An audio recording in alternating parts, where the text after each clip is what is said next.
Continuação do livro O Homem que Falava com os Espíritos. Resultado do reconhecimento do seu trabalho, em 1999, o então governador de Minas Gerais, Itamar Franco, sancionou a Lei 13.394, criando a Comenda da Paz Chico Xavier, destinada a homenagear pessoas físicas e jurídicas que tenham se destacado na promoção da paz, ou por meio de atividades relacionadas com o desenvolvimento de pesquisas científicas e tecnológicas em prol do bem-estar da humanidade, ou aqueles que tenham dado contribuições literárias, artísticas e culturais, ou participado de campanhas pacíficas, movimentos e manifestos em favor do desarmamento e da defesa do cidadão, ou mesmo de trabalhos e projetos que combatam a fome e a miséria e que promovem a geração de emprego e renda, ou políticos e projetos voltados para o desenvolvimento da educação, ou ações e campanhas para o fortalecimento da família, ou contribuições ao desenvolvimento espiritual da humanidade, ou ações para a promoção da dignidade humana. Tudo o que Chico sempre fez em vida.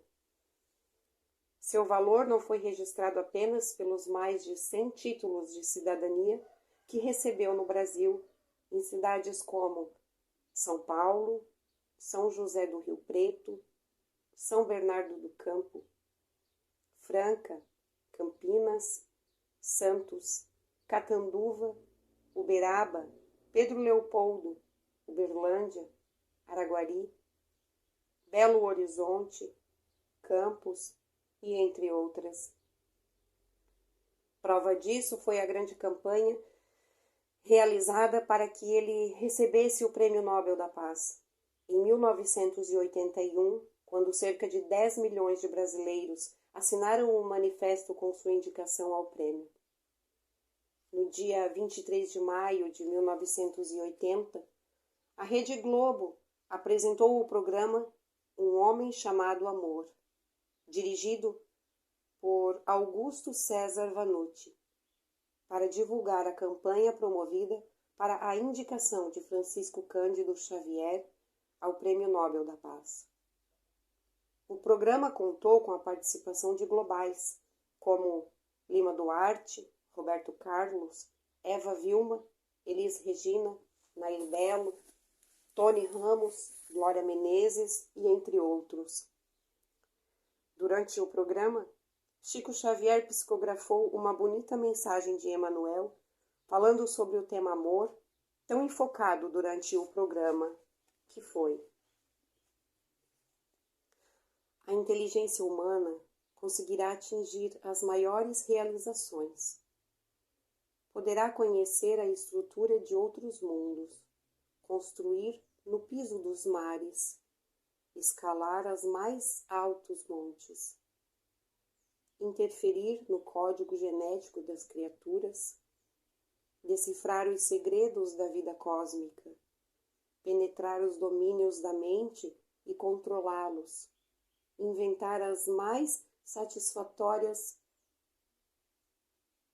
satisfatórios aparelhos que propiciem o reconforto, criar estruturas para o relacionamento social e transformá-las segundo suas próprias convivências, levantar arranha-céus ou materializar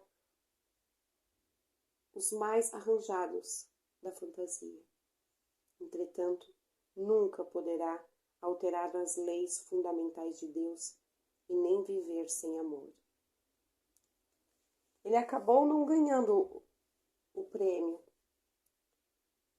E o prêmio foi para o escritório do Alto Comissário da ONU, para os refugiados. Respondeu pela assistência a milhões de refugiados em todo o mundo. Porém, a campanha feita para sua indicação fez que se tornasse uma das pessoas mais conhecidas e admiradas do país. Após saber o resultado, Chico declarou: "Nós estamos muito felizes, sabendo que um prêmio desta ordem coube a uma instituição que já atendeu a mais de 18 milhões de refugiados. A organização detentora do prêmio é mais do que merecedora dessa homenagem do mundo inteiro, por meio do Prêmio Nobel. Nós todos deveríamos instituir recursos para uma organização como essa, em que mais de 18 milhões de criaturas encontram apoio, refúgio, amparo e bênção. Nós estamos muito contentes e sem nenhuma ideia de falsa modéstia. Nós regozijamos com os resultados da comissão, que foi tão feliz nessa escolha." Uma pesquisa realizada pelo jornal Gazeta Mercantil dá a dimensão da popularidade de Chico Xavier. O jornal quis saber quais eram os religiosos mais influentes do país. O resultado final o coloca em 4º lugar, em uma lista em que os primeiros colocados eram cardeais e arcebispos católicos, e em um momento do país em que toda a força religiosa estava concentrada na mão do catolicismo.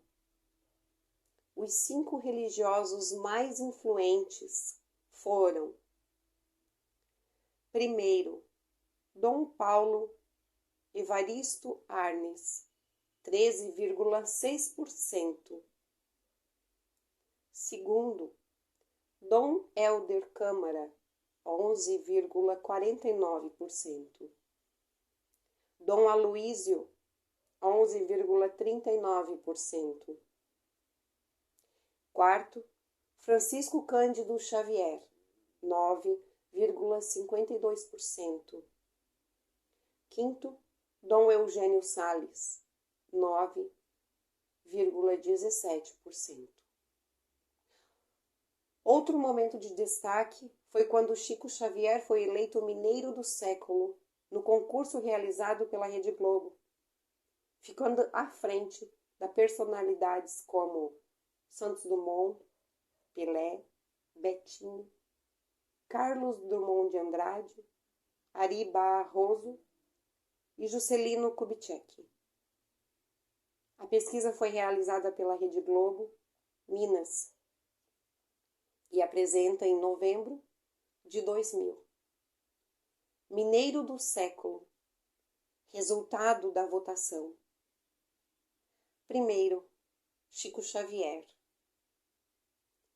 Segundo, Santos Dumont.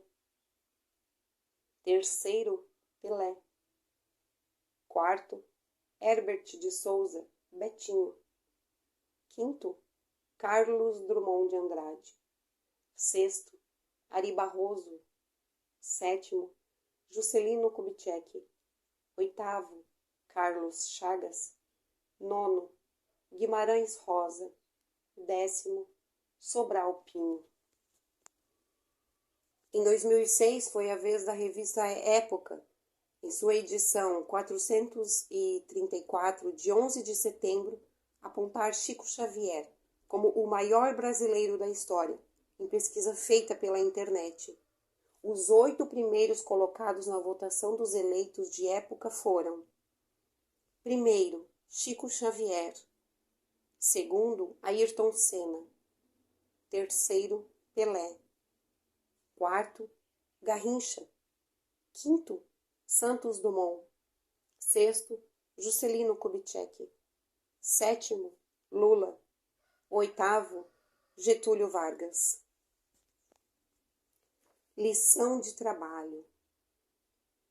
Deus nos concede o privilégio de trabalhar a fim de agir por nós mesmos e para que tenhamos a bênção de substituir aqueles que ainda não entendem a felicidade de trabalhar.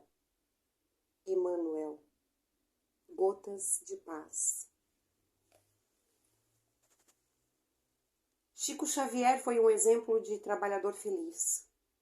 Ele iniciou sua vida mediúnica no dia 8 de julho de 1927, em Pedro Leopoldo. Maria Xavier, sua irmã, havia adoecido há alguns dias e os médicos não conseguiam resultado positivo no tratamento dela. Então a família decidiu levá-la à fazenda Maquiné, local em que o amigo José Hermínio Perácio e a médium Carmen Perácio, sua esposa, faziam reuniões espíritas. A moça foi curada e Chico tomou o primeiro contato com o espiritismo. Foi lá que, com apenas 17 anos de idade, recebeu as primeiras páginas mediúnicas. Naquela noite, os espíritos deram início ao trabalho em conjunto com Chico. Dessa ocasião, 17 folhas de papel foram preenchidas com comunicações dos espíritos com temática cristã. O médium relata da seguinte maneira esse primeiro contato. Era uma noite quase gelada e os companheiros que se acomodavam junto à mesa me seguiram os movimentos do braço, curiosos e comovidos. A sala não era grande, mas no começo da primeira transmissão de um comunicado do mais além, por meio intermédio, senti-me fora de meu próprio corpo físico, embora junto dele. No entanto, ao passo que o mensageiro escrevia as 17 páginas que nos dedicou, minha visão habitual experimentou significativa alteração. As paredes que nos limitavam o espaço desapareceram. O telhado, como se desfez, e fixando o olhar no alto, podia ver estrelas que tremuliciam no escuro da noite. Entretanto, relanceando o olhar no ambiente, notei que toda uma assembleia de entidades amigas me fitavam com simpatia e bondade, em cuja expressão adivinhava por telepatia espontânea, que me encorajavam em silêncio para o trabalho a ser realizado, sobretudo animando-me para que nada receasse quanto ao caminho a percorrer. Rapidamente, o trabalho de Chico começou a ficar conhecido na região. Durante 4 anos, escreveu centenas de mensagens. Esse período foi definido por Emmanuel, o mentor espiritual de Chico, como de necessária experimentação. Em 1931, Emmanuel pediu para ele jogar fora todas as mensagens que tinha escrito neste período, pois elas tinham somente a finalidade de ajudá-lo no treinamento. Maria de Lourdes de Benício, amiga de Chico em Pedro Leopoldo, define da seguinte maneira o período. Era um menino de 17 anos de idade. Naquela época, aconteceu um grande rebuliço na cidade. Ninguém acreditava em espiritismo. O povo era muito católico. De repente, começou a chegar gente de tudo quanto era lugar para conhecer o tal Chico Xavier, que era ainda uma criança. Certa vez, Chico descreveu algumas das dificuldades pelas quais teve que passar para seguir à frente com a mediunidade. Muitas vezes me senti num labirinto, ignorando como sair dele. Eram visões e vozes que se confundiam comigo no centro de semelhantes distonias. Digo ao seu coração amigo que atualmente, minhas vezes, me admiro de ter papel, tinta e lápis ao meu dispor. Em muitas ocasiões, antes do processo que desfrutamos agora, depois de longa mensagem que eu escrevia à mão para enviar a FEB no Rio, surgiam ventos súbitos que penetravam por alguma janela e se concentravam em redemoinho sobre o tinteiro de que me servia, espalhando a tinta sobre o trabalho que me custava enorme esforço, anulando-me o serviço por vezes, efetuando com os minutos possíveis de noites seguidas. Em momentos outros eram crianças de minha própria família, que se valiam da minha ausência de instantes para rasgarem os papéis escritos. Sempre me vi defrontado por forças adversas que me testaram em tudo o que